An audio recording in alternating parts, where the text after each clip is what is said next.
जैसे मैं आपसे बोलूँ कि औरतों की कंडीशन के बारे में बताइए हिंदुस्तान में, तो लिख लोगे आप लोग, ठीक है।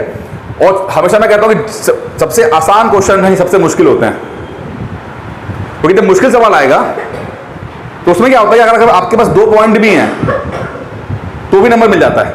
अगर मुश्किल सवाल आ गया, किसी को समझ में नहीं आ रहा है और अगर 2-3 पॉइंट भी कहीं सुना हुआ है, आपने अगर वो लिख दिया तो आपको नंबर मिल जाएगा, एवरेज से नंबर ज़्यादा मिल जाएगा। लेकिन जब आसान सवाल आते हैं तब आपकी रियल काबिलियत समझ में आती है क्या है, ठीक है। इसीलिए सारा गेम ना यहीं पे है कि जो आसान क्वेश्चंस कैसे हैंडल करने हैं,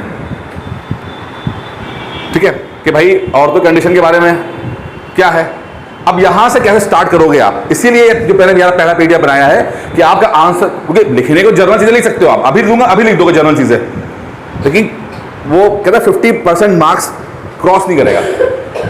हमें एटलीस्ट 50% मार्क्स क्रॉस करने हैं, एटलीस्ट।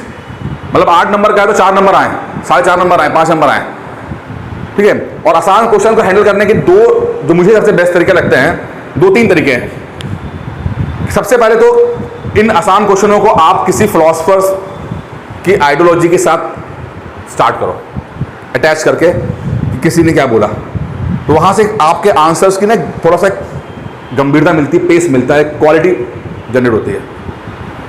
अब कई बार ना कुछ आसान एसेज वगैरह होते हैं, सिंपल ऐसे होते हैं, तो कभी कभी ना आप किताब पढ़ते हो या कुछ पढ़ते हो, देखते हो उसके अंदर की किसी पीएचडी होल्डर ने कोई मतलब इंडिया के ऊपर ही आर्टिकल लिख दिया, या किसी महान आदमी ने अपने एसेज की बुक लिखी है, उसमें भी आप इस तरह तो हमेशा देखना वो लोग कुछ ना बातें वो जनरल सी होंगी कि India is my country via हो गया। अब इंडिया इज माई कंट्री को भी उन्होंने जिस तरह से ड्राइव करते हैं और वो ले चलते इतिहास से, और वहां पे किस तरह से हमारा देश महान है, तो क्यों महान है, क्या फिलोसफर्स ने बोला, क्या थिंकर्स, क्या आइडियोलॉजी रही, और वहां से चीजों को डेवलप करते हुए मॉडर्न टाइम पे लेकर आते हैं। इसलिए उनके आंसर की क्वालिटी बहुत अच्छी होती है। वही अगर आप किसी 10th क्लास के बच्चों को दे दोगे तो उसका क्वेश्चन आंसर जो होगा बहुत ही सिंपल सा होगा। तो ये समझना है कि आपका जो पेपर है ना वो ग्रेजुएशन लेवल का पेपर है। ये समझना कि आपके आंसर्स की क्वालिटी ग्रेजुएशन लेवल तक होनी चाहिए। मतलब आपके आंसर्स में ये दिखे कि आप ग्रेजुएट हो, ना कि आपके आंसर में दिखे कि आप 8वां पास हो। और ये सबसे बड़ा पॉइंट है समझने के लिए। जो लोग सेलेक्ट नहीं होते हैं और जो सेलेक्ट हो जाते हैं, सिर्फ इस पॉइंट को समझना।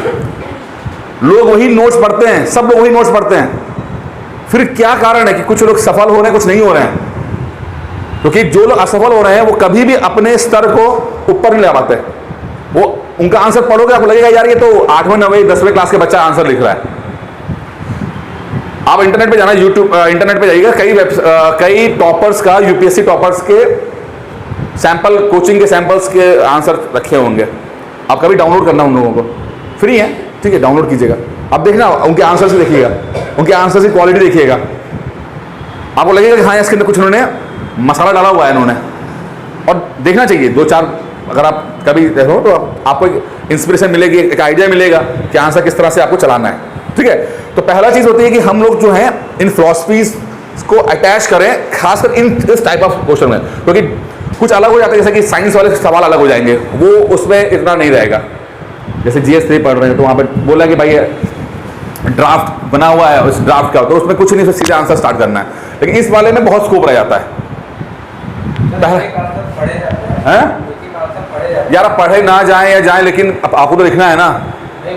एक बताओ, अगर इसमें अगर यहाँ बोलूँ मैं कि नहीं पढ़े जाएंगे, मैं वो भी लेकर आऊँगा आपको कि अगर ये भी तो ये भी तो पता है कि आप इतनी सारी चीज़ों में अच्छा आप शादी में जाते हो, शादी में गए, आप क्यों बेहतरीन अपना कोट पहन के जाते हो? क्यों आपकी ड्रेस इतनी बढ़िया होती है? क्यों आप जेल लगा के बालों को लेके जाते हो? क्योंकि आप उन 500 लोगों में से यूनिक दिखना चाहते हो। आप पैसा खर्चा करते हो ना अपने ऊपर, 2-4 हज़ार रुपये खर्चा करते हो, ब्यूटी पार्लर जाते हो या सैलून जाते हो, जो भी आते हो, चमका के आते हो। सेम यहाँ पर भी है।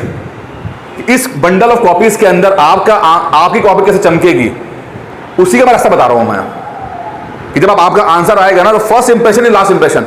आप शादी में जाते हो, अब देखते हो किसी को, तो first impression is last impression. पहली नजर में अगर क्लिक कर गया तो कर गया ना, रियलिटी यही है ना। पहली नजर में क्लिक कर गया तो करेक्ट कर गया ना। आपके आंसर की भी ऐसी क्वालिटी है। आपने जो बोला ना कि नहीं पढ़ता, मैं बिल्कुल एग्री करता हूं। 99% संभावना ये रहती है कि नहीं पढ़ेगा वो, लेकिन वो पहले नजर का प्यार क्या होगा भाई, एग्जामिनर और आपकी कॉपी के बीच में बात वही है। आपको लिखना नहीं, आपको दिखाना है कि मेरे पास क्या क्या है। उसके तरीके होते हैं, इंफॉर्मेशन लिखना और इंफॉर्मेशन दिखाना, ठीक है। वो मैं आता आखिरी में कि किस तरह से आपकी इंफॉर्मेशन दिखनी चाहिए, कि इतने बड़े आंसर को उसको ना पड़े कहाँ कहाँ आपको लगे। मतलब जैसे आपके अंदर कुछ क्वालिटी है, अब कार आपने खरीदी महंगी वाली, या आईफोन जैसे लोग कहते हैं, अब तो कम हो गया, लेकिन जब नया नया शुरू हुआ था आईफोन, तो लोग अपना मोबाइल रखते थे और फोन को उल्टा रखते थे कि वो एप्पल दिखाई दे, उल्टा वाला। मुंह से ना बोलना पड़े, लेकिन लोग समझ जाए कि हाँ भैया मेरे पास आईफोन है, ठीक है।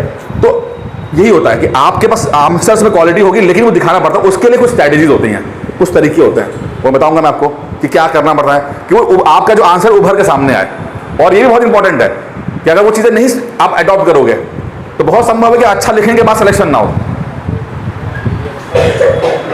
कि अगर आप नॉर्मल चले गए शादी में और किसी ने आपको नोटिस नहीं किया, सारा पैसा बर्बाद, शादी में आना बेकार। तो आपकी एंट्री और किस तरह से प्रेजेंस आपकी रहनी चाहिए वहां पर कि लोगों की नज़र आप पे पड़े, उसी तरह से आपके आंसर्स की भी जो लिख रहे हो वो भी लोग उस एग्जामिनर की नज़र में पड़े। ये बहुत इंपॉर्टेंट है। ये सब चीज़ें उतनी ही इंपॉर्टेंट है जितना पढ़ना इंपॉर्टेंट है। लोग कहते हैं ना कि सिलेक्शन नहीं हो रहा, लोग समझ ही नहीं पाते यार, ये एग्जाम सिर्फ पढ़ाई का नहीं है, ये एग्जाम सिर्फ पढ़ाई का है ही नहीं।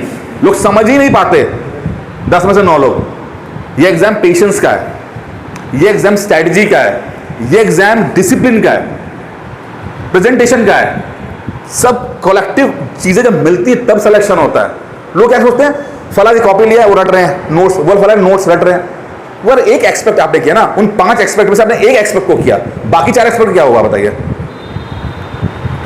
सिविल सर्विसेज जर्नलाइज पोस्ट है, समझो इस बात को, स्पेशलिस्ट पोस्ट नहीं है। ये बहुत इंपॉर्टेंट बात समझ लो। जर्नलाइज मतलब कि आपको एक शब्द है ना, पता नहीं आपको मतलब पता कि नहीं, हरफन मौला चाहते हैं वो लोग, ऑलराउंडर, ठीक है। तो हरफन मौला जो उर्दू का शब्द है, क्रिकेट में कभी यूज हुआ करता था, तो हरफन मौला होना चाहिए। हरफन मौला मतलब क्या है कि थोड़ी पढ़ाई भी हो, थोड़ा सा प्रेजेंटेशन भी हो, थोड़ा सा आईक्यू भी चलता हो, थोड़ा सा स्मार्टनेस भी हो। इंटरव्यू भी तो होते ना, सवाल पूछ लेगा आपसे। अब आप वो इसलिए नहीं पूछता कि सब मुश्किल सवाल कि उसको रिप्लाई चाहिए, नहीं चाहिए। वो आपको डाले सिचुएशन में इस तरह की, वो आपका रिएक्शन क्या है, कितने रिलैक्स हो। अब लोग घबरा जाते हैं। अब इंटरव्यू में एक चीज समझना कि जब, अभी मैं बताऊंगा बाद में आपको, लेकिन जब इंटरव्यू हो तो कभी भी ये बात मान लेना कि आपको सारे सवालों का जवाब नहीं आता। मतलब ऐसा नहीं कि सबको और सारे सवालों का जवाब आना ही कोई गारंटी नहीं सिलेक्शन आपका इंटरव्यू अच्छा हुआ। तो अगर नहीं आता तो उन चीज़ों को कैसे हैंडल करना सबसे इंपॉर्टेंट होता है। उस समय कैसे हैंडल करना। ये तो नहीं पसीने, आप सवाल पूछा आपके पसीने आ गए, आपके पसीना आ रहा है माथे पर और आप ऐसे ऐसे घबरा रहे हो और नर्वस हो रहे हो, होता है, बहुत होता है।